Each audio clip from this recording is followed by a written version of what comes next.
এজিদ দোষী, কিন্তু আমিরে মুয়াবিয়ার কোনো দোষ নাই। আমার নবী বলেছেন খবরদার ওনাকে গালি দেওয়া যাবে না। না বুঝা কিছু লোক আমি মূর্খ, কিছু মূর্খ লোক আছে, লেখা নাই পড়া নাই, নবীর সাহাবীকে গালি দেয়। আমি বলেছিলাম একবার বসান, শুধু কিতাবটা সামনে দিয়ে বলবো তুই এই কিতাবটা পড়, পড়তে না পারলে ইচ্ছা মতো জোতা দিয়ে দিলাম। আগে তুই কিতাব পড়, এরপরে তুই ফতুয়া দিবি। তুই মনে পড়তেই পারস না, তুই দেশ ফতুয়া। কথা বলে ঠিক কি না? আগে রুগী দেখতে গেলে ডাক্তারের কাছে গেলে ডাক্তাররা রোগ চাইতনি, শিরা ধরতনি, শিরা ধরি প্রেশারটা আগে চাইতো। আর প্রেশার মাফিক না ডাক্তাররা না বুঝবো তার হাই প্রেশার না লো প্রেশার। এতে মনে প্রেশারে চিনে না, ওষুধ দিলে কামাইব। আমিরে মুয়াবিয়া রাদিয়াল্লাহু তাআলা আনহু উনি একজন সাহাবী, উনি জান্নাতি মানুষ, বিশাল বড় বাজার, লক্ষ লক্ষ মানুষ এখনো ওনাকে জিয়ারত করে। ওনাকে যারা গালি দিবে এরা হলো শিয়া, শিয়ারা হলো ভ্রান্ত দল, এদের কোনো ঈমান নাই। হাই হোসেনকে শরীরের মধ্যে কূপ দিলে দিলে আসে হয়ে যায় না। খবরদার এগুলো করা যাবে না। খারিজিরা ইমাম হুসাইনের বিরুদ্ধে আচরণ করে, আর শিয়ারা আবু বকর ওসমান আর ওসমান আলী, শিয়ারা আবু বকর ওমর ওসমান এদেরকে গালি দেয়। আর আহলে সুন্নাত ওয়াল জামাত কি করে? আবু বকর ঠিক, ওমর ঠিক, ওসমান নুরাইন হক, মাওলা আলী হক, ইমাম হাসান হক, আমির মুয়াবিয়া হক, ইমাম হুসাইন হক। এটা হলো আহলে সুন্নাত ওয়াল জামাতের আকীদা। কিন্তু এজিদ হক না, এজিদ হক না। আমরা খারিজিও নয়, শিয়াও নয়, আমরা কি আহলে সুন্নাত ওয়াল জামাত। ভাই আমার, তো নবীর সাহাবীদের মর্যাদা বলতে গিয়ে আল্লাহর হাবিব বলেন লা তাসুব্বু আসহাবি, আমার সাহাবীদেরকে গালমন্দ করা যাবে না। ফালাউ আন্না আহাদাকুম আনফাকা মিসলা উহুদ, বলে শোনো আমার সাহাবীর পরে তোমরা কেউ যদি উহুদ পাহাড় পরিমাণ স্বর্ণ আল্লাহর রাস্তায় দান করো, উহুদ পাহাড় পরিমাণ স্বর্ণ কেউ যদি দান করে আল্লাহর রাস্তায়, অনেক সওয়াব না? কথা বল না। উহুদ পাহাড় যত বড়, এতটি স্বর্ণ আল্লাহর রাস্তায় দান করলে অনেক সওয়াব না? আমার নবীজি কি বলে? মা বালাগা মুদ্দা আহাদিহিম, রাওয়াহুল বুখারী। বুখারী শরীফের হাদিস, নবীজি বলেন আমার সাহাবীরা এক মুষ্টি গম অথবা অর্ধ মুষ্টি গম, মুদ্দা মানে এক মুঠ, এক মুষ্টি গম অথবা আধা মুষ্টি গম খেজুর আল্লাহর রাস্তায় দান কইরা যত সওয়াব অর্জন করছে, তোমরা যারা বড় কথা বলো, তোমরা একটা উহুদ পাহাড় পরিমাণ স্বর্ণ যদি আল্লাহর রাস্তায় দান করো, আমার সাহাবীদের এক মুঠ গমের দানের সওয়াব হবে না। সাহাবীদের এক মুষ্টি গমের দানের এত মূল্য, আপনি উহুদ পাহাড় পরিমাণ স্বর্ণ দিলে তত সওয়াব হবে না।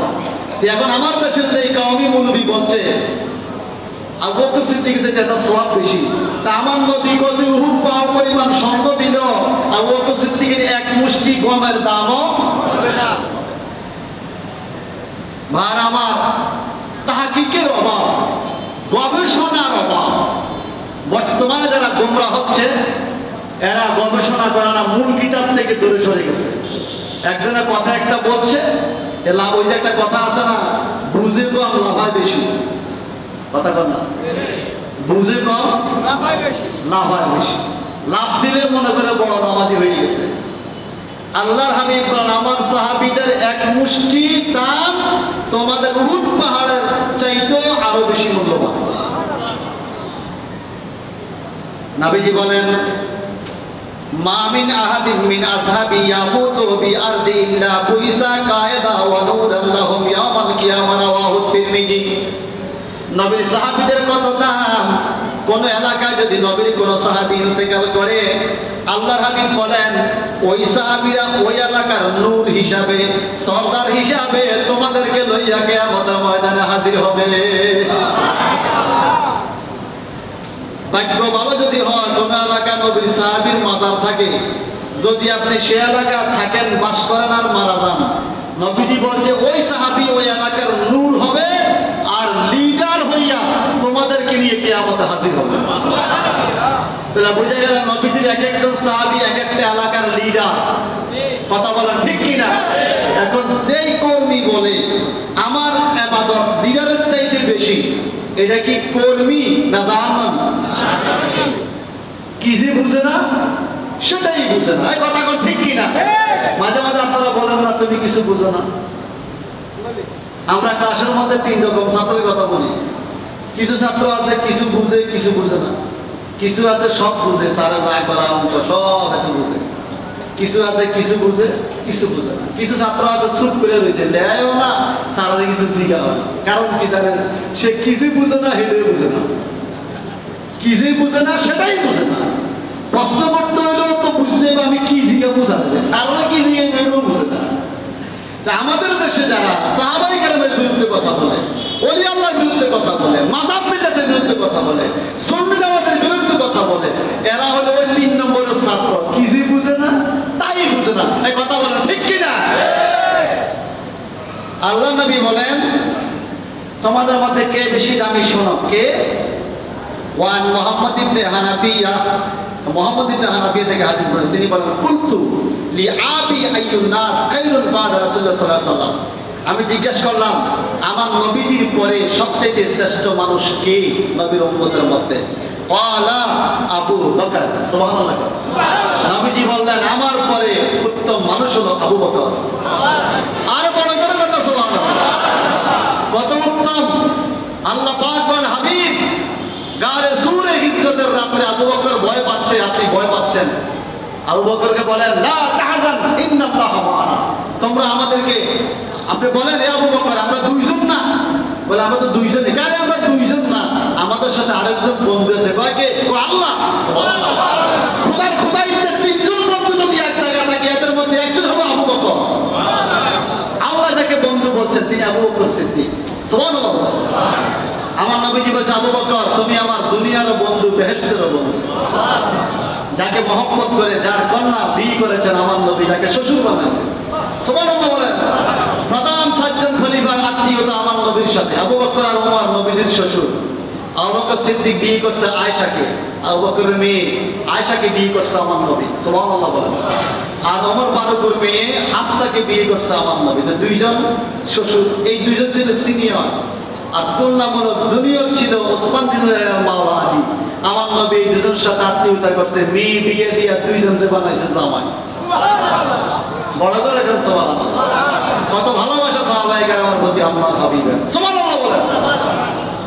আল্লাহ নবী রওজা পাকের কাছে কবর করার জন্য আবু বকর সিদ্দিক ওসিয়ত করলেন, আমার ইন্তেকালের পরে নবীর রওজা পাকে পাশে আমার কবর কইল, লাশটা সেখানে রাইখা বলল ইয়া রাসূলুল্লাহ আপনার গারে সূরের খাদেম, আপনার হিজরতের রাতের খাদেম আবু বকর আপনার সাথে ঘুমাইতে চায়, যদি আপনি অনুমতি দেন আপনার পাশে আবু বকরকে দাফন করব।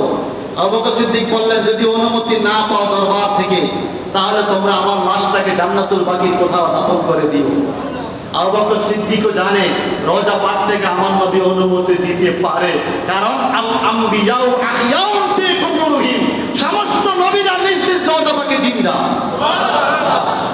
আমার ফারুক, ওসমান, আলী, হাজার হাজার সাহাবা এখানে আবু বকর সিদ্দিককে রওজার পাশে রেখে এবার বলতেছি ইয়া রাসূলুল্লাহ আপনার গারে সূরের সাথী, আপনার শ্বশুর, আপনার প্রধান খলিফা, আপনার জান্নাতের বন্ধু আবু বকর সিদ্দিক আপনার পাশে শুইতে চায়, আমরা কি আপনার পাশে তাকে শোয়াবো?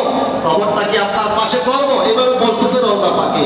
কিছুক্ষণ পরে দেখা গেল নিজে নিজে আল্লাহর হাবিবের রওজা পাকের দরজা খুলে গেছে।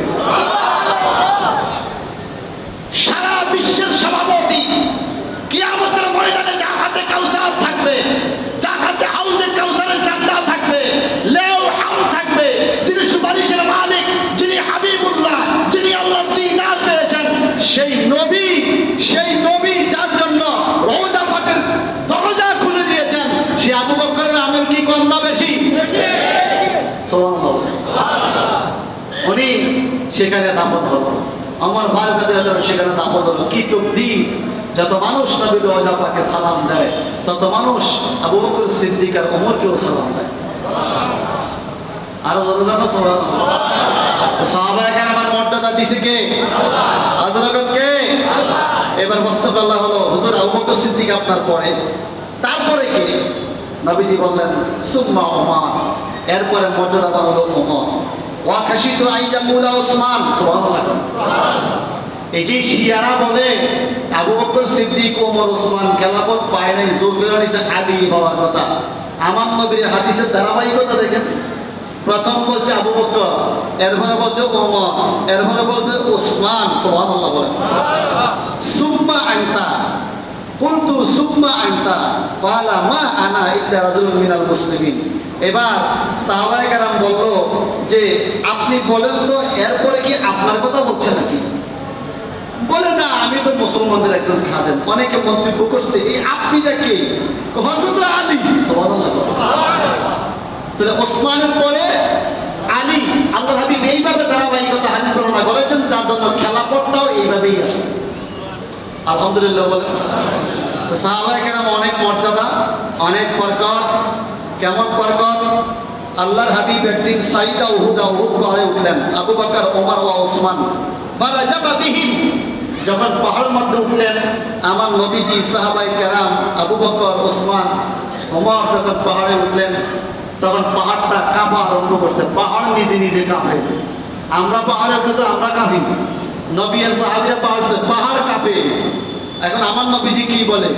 ফাইন্না আলাইকা নাবিয়্যুন ওয়া সিদ্দীকুন ওয়া শাহিদান আসবিত উহুদ। এই উহুদ পাহাড়, কাঁপছ কেন? থাম, তুই কেন কাঁপতেছস? তুই কি ভয় পাইছস নাকি? নবী পাহাড়ে বলে ফাইন্না আলাইকা, তুমি ভয় পাও না, তোমার উপরে নাবিয়্যুন, আমি নবী, ওয়া সিদ্দীকুন, একজন সিদ্দিক মানে আবু বকর সিদ্দিক, ওয়া শাহিদানে, এবং দুইজন শহীদ। এই হাদিসের ব্যাখ্যা করলে 2 ঘন্টা ব্যাখ্যা করা যাবে কোরআন হাদিস দিয়ে। আমার নবী আগের থেকে ঘোষণা দিয়ে গেছে শহীদানে, দুইজন শহীদ। দুইজন শহীদকে? ওমর এবং ওসমান। ওমর ফারুক এবং ওসমান এই যে শহীদ হবে আমার নবী এটা জানতেন। ইন্তেকালের আগেই বলে গেছে শহীদানে। এই পাহাড় তুমি কাঁদো কেন? তোমার উপরে নাবিয়্যুন সিদ্দীকুন ওয়া শাহিদানে, তোমার উপরে একজন নবী, একজন সিদ্দিক আবু বকর, আর দুইজন শহীদ ওসমান আর ওমর উঠছে, তুমি কাঁদো না। এই কথা বলতে দেরি ওসমান আর ওমর মুস্কি মুস্কি হাসে, আমাদেরকে নবী শহীদ বলেছে, আমরা শহীদ হব ইসলামের জন্য। এদিকে তাকায় দেখে পাহাড়ের কম্পনও বন্ধ হয়ে গেছে। সাহাবায়ে কেরামের মর্যাদা আসেনি?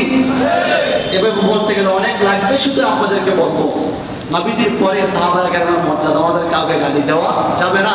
আমাদের সাহাবায়ে কেরামের মত ও পথ মানতে পারে, আল্লাহ তৌফিক দান করুন। সাহাবায়ে কেরামের মতকে বলা হয় ওয়াল জামাত, নবীর মতকে বলা হয় সুন্নাত। আহলুস সুন্নাত মানে নবীর মত, আর ওয়াল জামাত মানে সাহাবায়ে কেরামের মত। আহলুস সুন্নাত ওয়াল জামাত, সাহাবী এবং নবীর মত, এটা আমাদের মত। আল্লাহ কবুল করুক, আমিন বলেন।